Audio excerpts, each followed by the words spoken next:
The overall goal of this procedure is to analyze DNA polymerase activity on a single nucleotide level.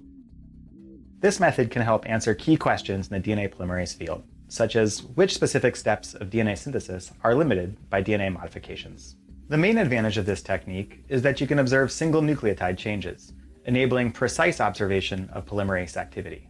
While attempting this procedure, it is important to remember to plan ahead. Many of the steps are time sensitive.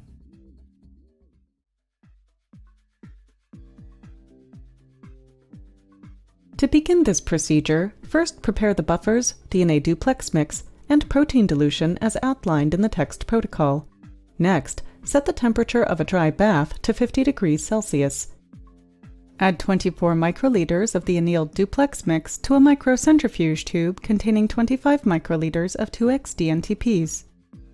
After this, transfer 9.8 microliters of this mixture to a microcentrifuge tube containing 20 microliters of quenching buffer orange to prepare the no enzyme control. Then, add 0.8 microliters of 50X enzyme to the duplex DNTP mixture. Use a large volume pipette to thoroughly mix the solution. Incubate in the dry bath. Quench the reaction by removing 10 microliters of each reaction mixture and then adding it to a microcentrifuge tube containing 20 microliters of quenching buffer orange.